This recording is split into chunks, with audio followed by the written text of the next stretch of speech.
قال الله تعالى في القرآن الكريم: أعوذ بالله من الشيطان الرجيم. بسم الله الرحمن الرحيم. قل إن كنتم تحبون الله فاتبعوني يحببكم الله ويغفر لكم ذنوبكم والله غفور رحيم. وقال حبيب الله رسول الله صلى الله عليه وسلم: أكثروا ذكر الله حتى يقول مجد. Ikhwan akhwat, calon penghuni surga yang berbahagia, bersyukur kita kepada Allah Subhanahu wa ta'ala atas segala nikmat yang Allah berikan kepada kita. Nikmat tatkala Allah mengizinkan kaki kita melangkah ke tempat yang penuh dengan keberkahan, menyebut nama Allah, berselawat kepada baginda Rasul sallallahu alaihi wasallam, maka syafaat baginda Rasul, ampunan dari Allah pasti kita raih, pasti kita dapat. Beruntunglah wahai para umat Rasulullah yang ketika kita berselawat kepada baginda Rasul sallallahu alaihi wasallam, maka Rasulullah akan kenal sama kita, maka Rasulullah akan tahu sama kita. Karena para orang-orang yang Allah mengatakan, ketika kita berselawat kepada baginda Rasul, maka baginda Rasul kenal sama kita, tahu sama kita. Ya, artinya ketika kita nanti kembali kepada Allah Subhanahu wa ta'ala, maka Rasulullah akan mensyafaati kita. Berharap kepada Allah ketika nanti kita kembali berada di jalan barzakh, maka nanti berada di padang mahsyar, baginda Rasul akan menolong kita. Amin Allahumma amin. Ikhwan akhwat rahimani wa rahimakumullah, sedikit yang ingin saya sampaikan, perkataan dari Al-Habib Muhammad bin Abdullah bin Faqih. Beliau berkata, ada beberapa golongan orang yang mana ketika dia berzikir, dia tidak bisa merasakan nikmatnya zikir, atau tidak bisa menangis, tidak bisa merasakan nikmatnya zikir, atau tidak bisa menangis. Ketahuilah bahwa setiap orang yang dia pernah menangis menyebut nama Allah, setiap orang yang pernah menangis menyebut nama Allah, maka Allah Subhanahu wa ta'ala tampung itu air mata. Ketika baginda Rasul sallallahu alaihi wasallam dilihatkan dengan neraka Jahannam, maka baginda Rasul berkata kepada neraka Jahannam, ya Jahannam, berhentilah engkau bertobat. Akan tetapi neraka terus bertobat, tak henti-hentinya. Maka lalu kemudian malaikat Jibril datang kepada baginda Rasul membawa satu wadah, satu mangkok yang berisi air, diberikan kepada baginda Rasul sallallahu alaihi wasallam. Kata malaikat Jibril, ya Rasulullah, tumpahkanlah air itu ke neraka Jahannam. Maka baginda Rasul sallallahu alaihi wasallam menumpahkan air tersebut, maka padamlah api neraka. Baginda Rasul bertanya kepada Jibril, ya Jibril, air apakah ini sehingga air ini bisa memadamkan api neraka? Maka malaikat Jibril berkata, ya Rasulullah, air mata ini adalah air yang dimana ketika hamba-hamba Allah, umat-umatmu ya Rasulullah, menangis ketika menyebut nama Allah, ketika dia melaksanakan ibadah sholat. Maka air ini para malaikat diperintah oleh Allah untuk menada semua orang-orang yang pernah menangis takut kepada Allah, menangis berharap kepada Allah, menangis cinta kepada Allah Subhanahu wa ta'ala. Jadi rugi bila kita berzikir, akan tetapi kita tidak pernah nikmat dalam zikirnya kita. Rugi kalau kita belum pernah menangis karena rindu kepada Rasulullah. Rugi kalau kita tidak pernah takut kepada Allah Subhanahu wa ta'ala.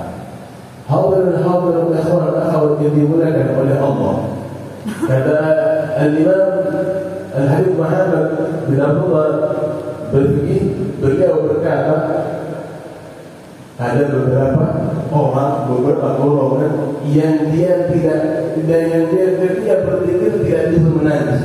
Di antaranya adalah orang yang sering berbuat maksiat. Ini kita sering kita hanya bermaksiat kepada Allah Subhanahu wa Ta'ala. Allah mengatakan, jangan engkau dekati zina, kita dekati zina. Kalau Allah Subhanahu wa Ta'ala, jangan engkau riba, kita riba. Jangan engkau berbohong, kita berbohong. Jangan engkau sumpah palsu, kita sumpah palsu. Semua yang diperintah oleh Allah Subhanahu wa Ta'ala kita langgar semuanya. Itu sebab yang menyebabkan kita tidak bisa merasakan nikmatnya menyebutkan nama Allah. Perlu dipertanyakan pada diri kita, kenapa setiap kali kami berzikir menyebut nama Allah tidak pernah merasakan nikmat? Ini pertanda besar, bukan hal yang sepele, bukan hal yang biasa saja. Kenapa ketika menyebut nama Allah Subhanahu wa Ta'ala tidak merasakan nikmat? Kalau seandainya kita bilang bahwa tidak ada masalah, maka batal dengan Allah Subhanahu wa Ta'ala, ala bizikrillah tatma'innul qulub. Kalau seandainya kita bilang tidak masalah menyebut nama Allah tidak menangis, tidak masalah tidak menyebut nama Allah tidak nikmat, tidak masalah, maka kita bertentangan dengan Allah Subhanahu wa Ta'ala. Karena Allah dengan menyebut nama Allah, hati akan menjadi tenang. Hadirin hadirat ikhwan akhwat yang dimuliakan oleh Allah. Berapa banyak dosa yang kita lakukan kepada Allah Subhanahu wa Ta'ala. Berapa banyak maksiat yang kita lakukan kepada Allah Subhanahu wa Ta'ala. Jangan jauh-jauh. Panca indera mata kita yang setiap hari kita gunakan untuk melihat. Pernahkah kita gunakan mata kita untuk memandang kekuasaan Allah Subhanahu wa Ta'ala? Atau pernahkah lisan kita ajak untuk bersalawat kepada Rasulullah? Atau pernahkah tangan kita ajak untuk bersedekah, berbagi sesama? Pernahkah? Atau pernahkah kaki kita melangkah mengajak saudara kita untuk ke majlis zikir? Pernahkah? Semua itu berbalik belakang. Maka kita selalu maksiat kepada Allah Subhanahu wa Ta'ala. Telinga kita mendengar hal-hal yang dilarang oleh Allah Subhanahu wa Ta'ala. Tangan kita mengambil hak orang lain. Kaki kita melangkah ke tempat yang Allah murkai. Itu sebab Allah tidak memberikan nikmat kepada orang-orang pelaku dosa. Oleh karenanya, jika seandainya kita berpikir, kenapa setiap kali aku berpikir tidak bisa merasakan nikmat? Mungkin Anda berada di satu titik ini yang disebutkan oleh Imam Muhammad bin Abdullah bin Fiqih, kita berdosa kepada Allah Subhanahu wa Ta'ala. Bagaimana caranya Habib? Istighfar kepada Allah Subhanahu wa Ta'ala. Setiap kali kita membuat salah, maka ucapkan istighfar. Sayyidina Habib, Jalal Habib Amin bin Muhtar al-Hindwan, kita selalu mengerti, kita selalu pernah tahu, setiap beliau bercanda atau setiap beliau berkata, maka tak jarang kita selalu mendengar kalimat yang keluar dari lisannya adalah ucapan astaghfirullah ya Rabb, astaghfirullah ya Rabb. Karena beliau mengerti, beliau memahami setiap kali lisan yang kata yang keluar dari lisannya, mungkin ada satu orang atau dua orang yang begitu dengan kata-katanya manusiawi, maka Habib Amin bin Muhtar al-Hindwan menghiasi dirinya, menghapus kesalahannya kepada Allah Subhanahu wa Ta'ala dengan ucapan istighfar kepada Allah Subhanahu wa Ta'ala.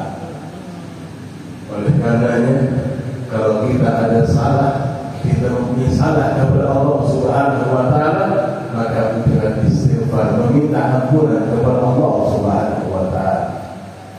Yang kedua, yang disebutkan oleh Imam Muhammad bin Abdullah bin Fiqih, beliau berkata, di antara yang kedua adalah jarangnya kita berkontak dengan guru kita, artinya dengan Rabbiyullah. Jarangnya kita berkomunikasi dengan guru kita, sehingga dengan gampangnya kita mencari guru lain. Habib, Kami sudah tidak bisa melihat guru kami, Habib. Kami mencari guru lain yang bisa lebih baik, Habib. Apakah antum merasa guru kita kurang baik kepada antum, sehingga antum dengan gampangnya mencari guru lain?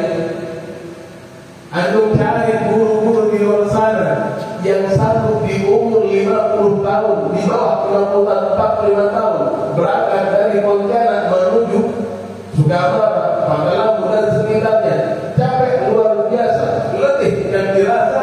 Akan tetapi guru kita tidak pernah letih, tidak pernah mengeluh, tidak pernah capek keluar dari sana untuk membimbing semua murid-murid. Tidak ada satu kata pun yang ingin dipuji sama murid-muridnya, tidak ada. Sehingga kita dengan gampangnya mencari guru lain. Na'udzubillah wa yudzubillah. Apa ganjarannya Habib ketika kami mencari guru lain tidak istiqamah dengan guru pertama kali? Maka ketahuilah kata guru kita, saat engkau mengambil baiat ataupun dengan cara yang lain bertawadu sekalipun, maka hubunganmu dengan guru pertamamu akan putus dengan sendirinya secara otomatis. Artinya hubunganmu dengan guru pertama tidak ada hubungan lagi, tidak ada hubungan lagi. Oleh karenanya kita bisa mengambil pelajaran dari Imam Muhammad Al-Habib An-Naqsyabandi. Beliau adalah seorang yang hebat luar biasa. Guru pertama yang beliau adalah Muhammad Babas Samasi. Muhammad Babas Samasi adalah guru pertama dari Imam Al-Habib An-Naqsyabandi. Guru penyambungnya adalah Sayyid Adir Bulan. Muhammad Babas Samasi berkata kepada Imam Al-Habib An-Naqsyabandi, wahai Bahaluddin, anda telah firqah ini berbentuk dalam suara kepada Sayyid Adir Bulan sebagai ijazah kepadanya, berikan sokong ini. Maka berangkat Imam Al-Habib An-Naqsyabandi, sampai di tengah jalan dihadang oleh seseorang. Wahai Imam Al-Habib An-Naqsyabandi, berhentilah engkau sejenak. Engkau belajar ayat denganku, akan aku berikan pelajaran yang dari yang asing, tidak pernah disampaikan oleh manusia. Aku akan berikan pelajaran kepada. Kata Imam Al-Habib An-Naqsyabandi, kalau seandainya guru telah memberikan perintah untuk memberikan khilafah tersebut kepada Sayyid Adir Bulan, maka tidak akan pernah aku palingkan diriku, sekalipun engkau Nabi Khidir alaihissalam. Maka berangkat Imam Al-Habib An-Naqsyabandi berjumpa dengan Sayyid Adir Bulan. Berjumpa dengannya, maka ditanya oleh Sayyid Adir Bulan, wahai Bahaluddin, kenapa kau tidak berhenti kepada orang yang memberitahu di tengah jalan? Engkau tetap saja lanjut mereka perjalananmu. Kata Imam Al-Habib An-Naqsyabandi, wahai guruku, aku dapat perintah dari guru pertamaku yaitu Babas Samasi untuk mengatakan firqah ini kepadamu. Tidak akan aku palingkan wajah, tidak akan aku palingkan hatiku untuk menuju tempat yang dimana diperintahkan oleh guru. Yang memberhentikan Imam Al-Habib An-Naqsyabandi adalah Nabi Khidir alaihissalam. Nabi Khidir ilmu yang luar biasa. Tidak ada yang memiliki keilmuan sebesar Nabi Khidir setelah Nabi Rasul sallallahu alaihi wasallam. Nabi Khidir alim luar biasa. Akan tetapi ketika Imam Al-Habib An-Naqsyabandi dihadap oleh Nabi Khidir, dia tidak pernah menolehkan wajahnya kepada Nabi Khidir, walaupun alim pintar luar biasa, tidak mau mengalihkan karena dia ingat perintah guru. Hadirin ikhwan akhwat yang dimuliakan oleh Allah, tidakkah kita mendengar perintah dari guru kita? Yang pertama, perintah dari guru kita, setelah aku tidak ada, maka tidak ada lagi penerus. Kalaupun ada, mungkin 20 tahun, 20-30 tahun mendatang. Artinya untuk mungkin anak cucu kita. Yang kedua, yang disampaikan oleh Habib Amin bin Mukhtar Ridwan, datangi haujakan. Hadirin ikhwan akhwat yang dimuliakan oleh Allah Subhanahu wa taala. Bagaimana antum bisa dikenal oleh guru antum? Bagaimana antum bisa dilihat oleh guru antum? Sedangkan haujakan antum tidak datang. ketika teman antum ngajak ngopi, ketika teman antum untuk ngajak ngumpi, antum datang dengan sukaria. Ketika ada panggilan dari Allah, panggilan dari guru antum tidak datang untuk melalui haujadah. Jangan salahkan guru kita nantinya. Ketika kembali kepada Allah Subhanahu wa taala, antum mengatakan, "Ana muridnya antum Ustaz, engkau bukan muridku." Kenapa? Pertama, bukan dia telah bertawajjuh kepada guru lain dan dia tidak pernah lagi tentang haujadah. Nauzubillah wa a'udzubillah. Oleh karenanya, ini pelajaran penting bagi kita. Jangan sampai kita mencari guru lain. Jangan sampai kita tidak terbiasa pergi haujadah. Haujadah ikhwan yang kepada Allah. Dan yang tadinya yang disampaikan oleh guru kita, yang pertama adalah jangan mencari guru lain, jangan pernah meninggalkan haujadah, jangan lupa rabithah. Rabithah ini penting. Kapan waktu makan rabithah hadir? Apakah waktu zikir aja hadir? Setiap waktu, setiap tempat. Ketika antum mau bekerja, bilang Ustaz, muridmu mau kerja Ustaz, mohon doanya. Sampai dapat kerja Ustaz, muridmu telah sampai di kerja Ustaz, doakan sukses Ustaz. Mau pulang Ustaz, doakan muridmu akan pulang, doakan selamat sampai tujuan Ustaz. Sampai mana? Artinya setiap tempat, setiap kejadian, setiap apa yang kita lakukan, maka ucapkan kepada guru kita agar setiap langkah kita diridhai oleh Allah, setiap langkah kita mendapatkan doa dari guru kita. Karena setiap orang yang menyiapkan kepada Allah Subhanahu wa taala, ialah dia tidak mati. Wala taqulu liman yaqulu fi sabilillahi amwat bal ahya. Janganlah kamu sekalian mengatakan bahwa orang yang berjalan di jalan mati, akan tetapi mereka hidup. Guru kita ini hidup. Sekarang ini lebih gampang. Ketika guru kita masih ada, kita susah untuk berjumpa dengannya. Guru kita susah untuk melihat diri kita. Ada sekarang lebih gampang. Murid yang ada di Makassar bisa dilihatnya. Murid yang ada di Jakarta bisa dilihatnya. Murid yang ada di Papua, di Aceh, bahkan di luar negeri bisa dipantau oleh guru kita, bisa didoakan oleh guru kita. Ini lebih gampang lagi guru kita untuk membimbing kita. Oleh karenanya, umat zaman sekarang ini banyak orang yang mentafsirkan mimpi keliru. Orang kalau seandainya mentafsirkan mimpi itu dengan yang ahli tafsir mimpi, bukan sama tukang becak dan tafsir mimpi, bukan sama orang penjual ayam ditanya tafsir. Mereka tidak pernah tahu. Saya melihat ada tangan di atas saya ini bintang, tangan kiri saya ini bulan. Tidak Yusuf. Nabi Yusuf ini kayak gitu. Nanti kita bertanya dengan orang-orang yang tahu. Hadirin ikhwah akhwat oleh Allah. Dan yang ketiga, orang yang tidak bisa nangis di waktu dia berzikir, yakni orang yang sering melakukan dosa kepada Allah Subhanahu wa taala. Yang sering jajan ini gampang aja. Dosa itu kayak ya nanti setahun lagi, nanti setahun lagi. Ini orang yang ini susah dia untuk melakukan nikmatnya kepada Allah. Nanti aku dosa, nanti aku tobat. Nanti aku tobat. Iya kalau nyampe waktu umurnya aku. Tadi dalam perjalanan saya dapat cerita dari adik saya di Irak. Katanya dia kaget saking rumahnya ada yang meninggal. Padahal dia sehat, dia tidak ada sakitnya, kembali kepada Allah Subhanahu wa taala. Umur tidak ada yang tahu seluruh, tidak ada yang tahu umur kita kapan kita kembali kepada Allah Subhanahu wa taala.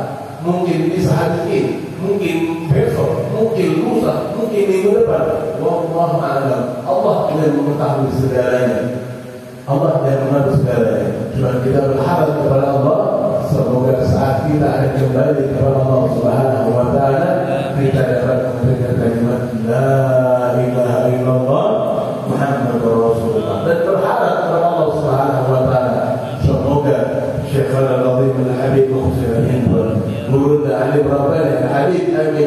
yang Tuhan mau membimbing kita tatkala kita akan kembali kepada Allah Subhanahu wa taala. Karena bagaimana sakitnya sakaratul maut, mengerikannya sakaratul maut, perihnya sakaratul maut lebih sakit ketimbang orang disabit-sabit dengan 1000 sabitan. Terus dikasih garam. Itu lebih tidak ada apa-apa ketimbang kita menjawab. Agar kalau seandainya yang menyakiti adalah orang yang kita cinta, maka tidak merasakan sakit. Akan tetapi nikmat, karena yang menyakiti adalah orang yang kita cinta. Semoga Allah Subhanahu wa taala memberikan hidayah kepada saudara-saudara kita yang melenceng dari ajaran guru kita, mau kembali ke jalan guru kita, agar nanti dia selamat saat kembali kepada Allah Subhanahu wa taala. Semoga guru kita mau mengakui kita sebagai muridnya, mau mengakui kita sebagai muridnya. Hadapan syekhana, utamanya di depan bagi Rasul sallallahu alaihi wasallam, untuk nantinya berjumpa dengan Allah Subhanahu wa taala. Hadirin ikhwan akhwat yang Allah, mungkin itu saja yang saya sampaikan. Semoga apa yang saya sampaikan bermanfaat bagi antum semuanya, utamanya di episode tadi yang bisa kita aplikasikan dalam hidup kita sehari-hari. Mungkin itu saja yang saya sampaikan. Kurang lebihnya saya mohon maaf. Wabillahi taufiq wal hidayah. Wassalamualaikum warahmatullahi wabarakatuh. Waalaikumsalam warahmatullahi wabarakatuh.